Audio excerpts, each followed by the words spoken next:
Metre के हिसाब से देखे तो अलग कंपनी का मैंने कोटेशन भी निकाला था, तो उसका कोटेशन 12-13 रुपये आता था। 13 रुपए मीटर मीटर आता और था। वही चीज हमारी क्या मीटर में मिली आपको? वो 5 रुपये के आसपास। 5 रुपए के आसपास। मिली। तो सर अभी और आप और ये क्वालिटी भी पिछले साल का इस्तेमाल कर रहे हैं ना? हाँ, हाँ, कर रहे हैं। तो गिरीश सर जी बेस्ट देने का ट्राई करते हैं और देते भी है, और Thank you. किसान यहाँ दौड़े के आता है। बराबर, बस यही हमको जानना था। नमस्कार, मैं गिरीश आप सभी का स्वागत करता हूँ हीरा एग्रो इंडस्ट्री में। आज हमारे जलगांव के कंपनी में ये किसान भाई गुजरात जामनगर से आए थे, तो इन्होंने पिछले कितने साल पहले ड्रिप खरीदी थी? एक साल पहले हमारी ड्रिप खरीदी थी, तो उनको वो क्वालिटी पसंद आई, इसके लिए आज वापस उनको खरीदना है, तो वो यहाँ पे आए। तो इनसे आज बात करेंगे और जान लेंगे कि इनके मन में ड्रिप के बारे में या बाकी चीज़ों के बारे में क्या सवाल है। हो सकता है कि ऐसे ही सवाल आपके मन में भी है, तो आपको भी आपके सवालों के जवाब मिल जाएंगे। तो सर सबसे पहले आपका नाम? मेरा नाम सागर धामी है। ओके, तो सागर जी आप कब निकले जामनगर से? मैं 2 दिन पहले निकला था। ओके, तो कैसे आए, ट्रेन वगैरह से? नहीं, बस से आया। बस से आए, तो कुछ काम था और रास्ते में? हाँ, काम हाँ, था, इसके लिए लेट हो गए, नहीं तो 12-16 घंटे के इधर आ जाते हैं। तो सर आज आपने जो ड्रिप खरीदा है वो कितना एकड़ का खरीदा? वो 5 एकड़ का खरीदा है। 5 एकड़, और कौन से फसल के लिए? वो ड्रैगन फ्रूट के लिए खरीदा। ड्रैगन फ्रूट के लिए खरीदा। और जो आपने एक साल पहले ड्रिप खरीदा था वो कौन से फसल के लिए? वो कॉटन के लिए खरीदा। ठीक है। तो सर एक सवाल मेरे मन में ऐसा था कि आप आज वापस आए हमारे यहाँ, आपने हमारा प्रोडक्ट भी यूज़ किया है, तो आपका वापस आने के पीछे का इंटेंशन क्या था कि भाई रेट कम है या क्वालिटी अच्छी है या हमारे यहाँ नॉलेज मिलता है, तो क्या इंटेंशन था? मैंने एक साल पहले खरीदा था, वो क्वालिटी के हिसाब से इधर आना पड़ा है अभी। तो क्वालिटी अच्छी, मतलब क्योंकि बेस्ट है, क्योंकि कई बार किसान भाइयों का मन में दुविधा क्या आ जाती है कि अरे गिरीश भाई बोलते हैं 11,500 रुपये में 1 एकड़ ड्रिप का काम हो जाता है। अभी 11,500 रुपये में 1 एकड़ ये सबसे प्रीमियम प्रोडक्ट है हमारा, नीचे वाला प्राइमरी प्रोडक्ट है। इससे ऊपर कहीं पैकेज है, तो लोगों को लगता है कि ये भंगार होगा, ये हल्का होगा। तो अभी आपने यूज़ करने के बाद आपका एक्सपीरियंस क्या है? नहीं, ये गलत बात है, भंगार हुआ। जब जो लोग इसका यूज़ करेंगे उसको दोबारा इधर आना ही पड़ेगा। आना ही पड़ेगा। बहुत अच्छा लगा मुझे जवाब सुन के। तो सर अभी आपके मन में क्या सवाल है? मेरे 2-3 सवाल है सर। जो सेमी ऑटोमेटिक स्क्रीन फिल्टर है और डिस्क फिल्टर है, उसमें से कौन सा हमको किसान लोगों को खरीदना चाहिए? तो आप डिस्क फिल्टर सादे की बात कर रहे हैं या सेमी ऑटोमेटिक स्क्रीन फिल्टर या semi automatic disc filter? Semi automatic, दोनों डिस्क सेमी ऑटोमेटिक। तो सर कैसा है, एक्चुअली डिस्क फिल्टर ये टेक्निकली स्क्रीन फिल्टर से अच्छा प्रोडक्ट है, लेकिन प्रॉब्लम क्या हो जाता है कि डिस्क फिल्टर की जो छानने की कैपेसिटी है वो इतनी महीन है कि महीन से महीन गंदगी भी आती है तो वो डिस्क फिल्टर में पकड़ी जाती है। हालांकि ये चीज़ ड्रिप के लिए अच्छी है, ओके, लेकिन किसान भाइयों का कई बार क्या हो जाता है कि प्रॉब्लम हो जाता है कि यार ये इतना फास्टली चोकअप होता रहेगा तो हम कितने बार साफ करें दिन में? ठीक है, दिन में 2 बार तो हम साफ कर सकते हैं, लेकिन हर आधे घंटे में थोड़ी साफ कर सकते हैं। तो ये बात मैंने जो कही, ये बात पुराने डिस्क फिल्टर के बारे में लागू होती कि जो खोल के साफ निकाल के जाली या डिस्क निकाल के साफ करना था। तो इसी के ऊपर हमने जो फिल्टर बनाया वो सेमी ऑटोमेटिक डिस्क फिल्टर बनाया कि भाई चालू मोटर में, क्योंकि जो पुराना फिल्टर है या बाकी कंपनियाँ जो फिल्टर बेचती है वो चालू मोटर में साफ नहीं होगा। आपको मोटर बंद करनी पड़ेगी, आके फिल्टर खोलना पड़ेगा, डिस्क या स्क्रीन निकालनी पड़ेगी, फिर साफ होगी। तो अभी सेमी ऑटोमेटिक में फ़ायदा क्या है कि चालू मोटर में सिर्फ आप आपका आउटलेट खोलिए, फ्लश बोलते हैं उसको हम, और आपका हैंडल या डिस्क फिल्टर है तो वॉल घुमाइए तो गंदगी निकल जाएगी। तो वो प्रॉब्लम कम हो गया।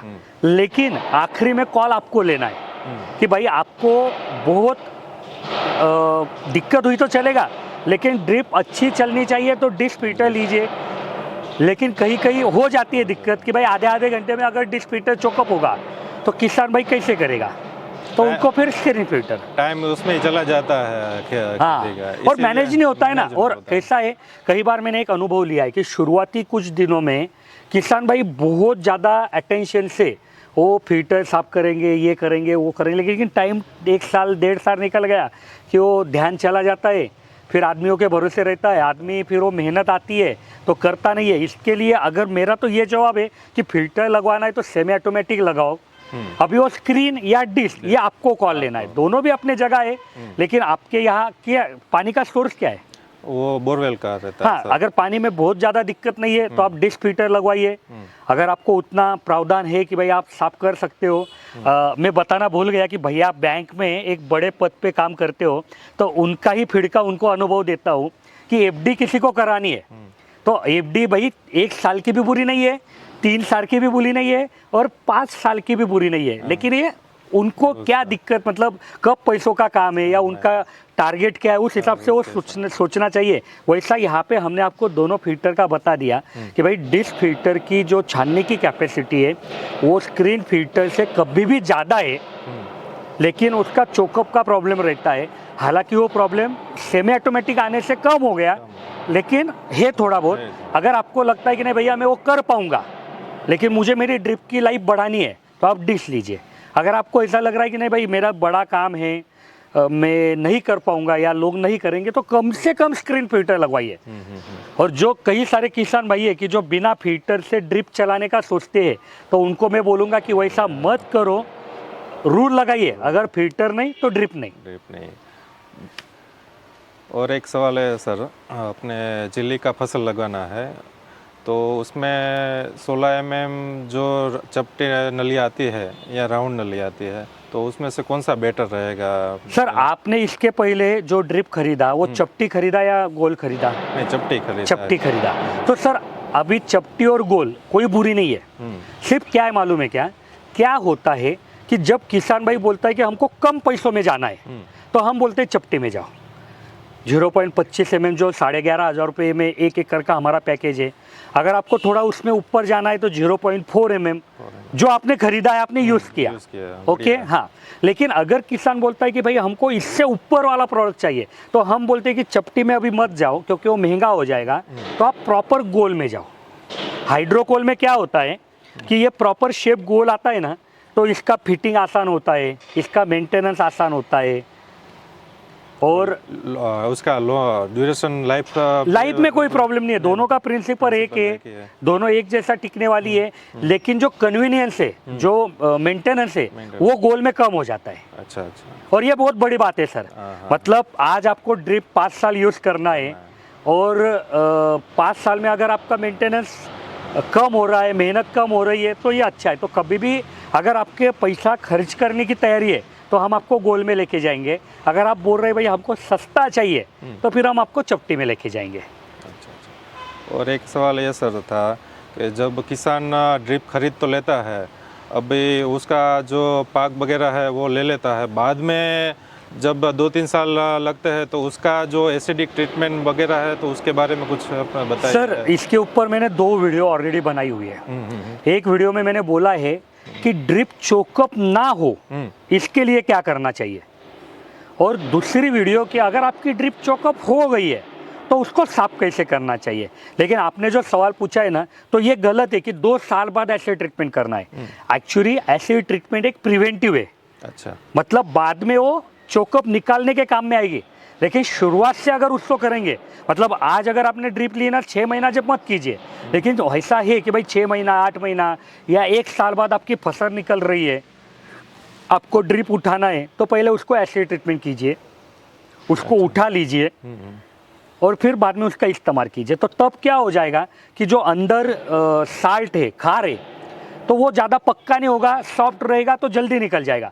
लेकिन एक बार वो अगर 2 साल 3 साल बाद अगर वो पक्का हो गया तो फिर आप कितना भी एसिड ट्रीटमेंट करेंगे तो 100% नहीं निकलेगा। मतलब इधर भी 100% नहीं निकलेगा, लेकिन इधर चांस ज़्यादा रहेगा कि भाई 70% निकल गया, 80% निकल गया, तो इधर क्या हो जाएगा कि आपका प्रॉब्लम बढ़ जाएगा। तो एसिड ट्रीटमेंट कंटिन्यूसली करना चाहिए। एसिड ट्रीटमेंट करने के 2 रास्ते हैं कि भाई अगर आपकी चपट नली आपने ली है और आपकी फसल निकल गई है, ड्रिप आपने उठाना है, तो आप एक कंटेनर में पहले पानी डालिए, फिर एसिड डालिए और उसमें वो नली को डुबका के रखिए। निकालने के बाद उसको साफ करके रख दीजिए। एक तरीका ये हो गया। दूसरा कि आपके खेत में नली बिछाइए, और तब आपको एसिड ट्रीटमेंट करना है। तो क्या करना कि जब भी आपको, हमारे यहाँ कैसा है कि रात को लाइन मिलती है, तो हम क्या बोलते हैं कि जब भी आपको बंद करना है, सुबह 8 बजे लाइन जाने वाली है, तो आप इस हिसाब से प्लानिंग करो कि आप एसिड का पानी बनाओ और उसको वेंचुरी के या फर्टिलाइजर टैंक के माध्यम से छोड़ दो और आखिरी ड्रिपर में 2-4 बूंद गिरेगी, मोटर बंद कर दो। अभी सब जगह 5-5, 6-6, 10-10 बूंद गिरेंगे, लेकिन उससे इतना कुछ नुकसान नहीं होगा ना, बराबर। हाँ, अभी क्या होगा कि 12 घंटे तो अगर आपके यहाँ लाइन का प्रॉब्लम नहीं है गुजरात में तो जाने दीजिए, हमारे यहाँ प्रॉब्लम है, तो आप 12 घंटे उसको रहने दीजिए, और जो एसिड युक्त तो पानी है वो नलियों में रहने दीजिए। और दूसरे दिन जब आपको साफ करना है तो क्या कीजिए कि फ्लश वाल्व खोलिए, आपके एंड कैप खोलिए बांध पे और मोटर चालू कीजिए, तो सब पानी आपका सीधा बाहर निकल जाएगा, इधर खराब नहीं होगा।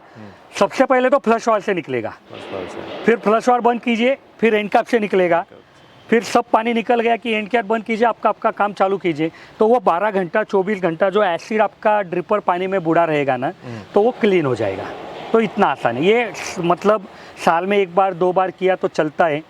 सिर्फ इसमें क्या है कि जो फॉस्फोरस एसिड और सल्फ्यूरिक एसिड तो पेड़ को कोई नुकसान नहीं करते, लेकिन जो HCl एसिड है, हाइड्रोक्लोरिक एसिड, वो आपका पेड़ या आपके ज़मीन को थोड़ा सा ख़राब करते हैं, तो उसका इस्तेमाल थोड़ा सावधानी से कीजिए, आपका काम हो जाएगा। सर ये एक क्वेश्चन एक पूछ लेता हूँ, ये आपने बोला है सल्फरिक एसिड, ये सब कहाँ से मिलता है किसान भाई? सर देखिए, आपको ये मालूम रहता होगा शायद कि पेड़ों को सल्फ्यूरिक एसिड और फॉस्फोरस एसिड की ज़रूरत रहती है, बराबर। आप अलग अलग खाद के माध्यम से उसको पेड़ों तक पहुंचाते हैं। तो आप कोई भी गांव में हो, आपका कोई भी तहसील है या आपका जिला है, वहाँ पे ना कोई ऐसा लोग होगा, मतलब 2 तरीके की जगह आपको ये मिल सकता है। एक तो वो कृषि केंद्र की जहाँ से आपको पेस्टिसाइड फर्टिलाइज़र मिलते हैं, वो लोग भी आपको दे पाएंगे, या कौन से भी जिले में कम से कम 1 या 2 लोग ऐसे कि जो इंडस्ट्री को केमिकल सप्लाई करते हैं, बराबर। और आपको जामनगर से, तो वहाँ को तो बड़ी लोग होंगे, तो उनको अगर आपने मांगा ना तो वो आपको देंगे। उनसे अगर लिया तो आपको सस्ते में मिलेगा, और जो कृषि केंद्र वाले उनसे लेंगे तो महंगा गिरेगा। और सर एक क्वेश्चन है पूछना था, उसकी मात्रा क्या रहती है? मैं बोलता हूँ आपको। और जो हाइड्रोक्लोरिक एसिड है ना, ये तो एकदम कॉमन एसिड है, जो आप टॉयलेट वगैरह साफ करने को यूज़ करते हैं ना, वो सब हाइड्रोक्लोरिक एसिड है, ठीक है। हाँ, अभी मात्रा का गणित मैं नहीं बता पाऊंगा, क्योंकि मैंने कभी ऐसा दावा नहीं किया है कि भाई मुझे खूब मतलब ड्रिप के बारे में सब कुछ मालूम है। जो खेती का इधर का पार्ट है ना, हार्डवेयर का, मोटर, पाइपलाइन, ड्रिप, स्प्रिंकलर, ये सब जानकारी मुझे है, लेकिन जो पौधों की क्षमता है या आपकी ज़मीन का निरीक्षण है या ज़मीन में जो जो आपके बाकी चीज़ें हैं, वो सब अभ्यास करने के बाद जो भी है आपको उनकी सहायता रहनी पड़ेगी। और ये क्या है, देखो मैं वापिस बोल रहा हूँ कि सल्फर, फॉस्फोरस, इससे कोई ज़्यादा डिसएडवांटेज नहीं है, ये कम ज़्यादा हुआ तो भी चलेगा। तो यहाँ पे आपने आपके ड्रिप की सोचना है। हाँ, लेकिन हाइड्रोक्लोरिक एसिड में जो क्लोरीन है ना, ये आपके ज़मीन को ख़राब करता है, तो यहाँ पे मात्र आपको इस्तेमाल भी ड्रिप के हिसाब से ही करना है, लेकिन वो देखना है कि वो ज़मीन में ज़्यादा ना जाए, आपके बांध पे चला जाए। और सर अभी मेरा एक सवाल आपसे बात करने के बाद आया कि सर आपने पीछे भी हमारी ड्रिप ली और अभी भी लिया, आपने तो बोल दिया कि क्वालिटी के लिए आप आए, लेकिन सर मुझे एक जानना था कि रेट में कितना फ़र्क गिर रहा था? रेट में मीटर के हिसाब से देखे तो अलग कंपनी का मैंने कोटेशन भी निकाला था, तो उसका कोटेशन 12-13 रुपये आता था। 13 रुपये मीटर आता और था। वही चीज़ हमारी क्या मीटर में मिली आपको? वो 5 रुपये के आसपास। 5 रुपये के आसपास। तो सर अभी आप और ये पिछले साल का इस्तेमाल कर रहे हैं ना? हाँ, तो जो इस्तेमाल कर चुके हैं आप ड्रिप, कर चुके हैं। तो सर अभी इस्तेमाल के बाद आपको ऐसा कुछ लगा कि प्रोडक्ट में कुछ कमी थी? नहीं, बेस्ट जी गिरीश सर जी बेस्ट देने का ट्राई करते हैं और देते भी है, और किसान यहाँ दौड़े के आता है। बराबर, बस यही हमको जानना था कि भाई क्या फ़र्क है रेट में वगैरह। और जैसा मैंने हमारे लोगों को भी बोलता हूँ या किसानों को भी बोलता हूँ कि भाई आप कम से कम आपको नॉलेज चाहिए कोई चीज़ का, तो हमारे लोगों से बात करो, नॉलेज फर्स्ट है। हाँ। नॉलेज लेने के बाद ही आप डिसाइड करेंगे कि हम आपको नहीं क्या बोलते हमारी चीज़ खरीदो। आपको अगर ड्रिप के बारे में कोई सवाल है, आपको प्लानिंग करना है या आपको कोटेशन निकालना है, हाँ भाई कोटेशन निकालने के बाद आपको ऐसा लग रहा है कि कोई अच्छी ब्रांडेड कंपनी आपको आपके गांव में सस्ती दे रही है तो आप ले लो, कोई दिक्कत नहीं है। वो दे नहीं पाएगी ये भी चीज़ मुझे मालूम है क्योंकि उनके एक्सपेंसेस महंगे हैं सर, हमारे खर्चे कम है। और हमने भी क्या किया है कि कुछ ठराविक प्रोडक्ट में ही हम क्वांटिटी सेल करने की कोशिश करते हैं। अभी देखो जैसे आपने पिछले बार जो 0.4 खरीदा, 0.25 है, 0.4 है, बस खत्म। क्योंकि जितनी रेंज बढ़ाऊंगा ना उतना मेरा इन्वेंट्री बढ़ता है, उतना स्टॉक बढ़ता है, उतना खर्चा बढ़ता है। तो भाई कम चीज़ों में ज़्यादा सेल करने से खर्चा कम हो जाता हमारा। तो यही चीज़ मुझे जाननी थी कि आपके गांव में क्या खर्चा है। तो अगर आपके भी मन में ऐसा ही कोई सवाल है तो आप कमेंट में पूछिए, मैं वो सवाल का जवाब आपको अगले वीडियो में देने की कोशिश करूंगा। और अगर आपको भी ड्रिप के बारे में, स्प्रिंकलर के बारे में, रेन गन, रेन पाइप, ये चीज़ के बारे में कोई भी सवाल है तो आप हमारे जो इंजीनियर है जो सुबह 8 से शाम 6 बजे तक अवेलेबल रहते हैं, जिनके नंबर मैं दे दूंगा यहाँ पे, आप उनको कॉल कर सकते हैं, उनसे बात कर सकते हैं। धन्यवाद।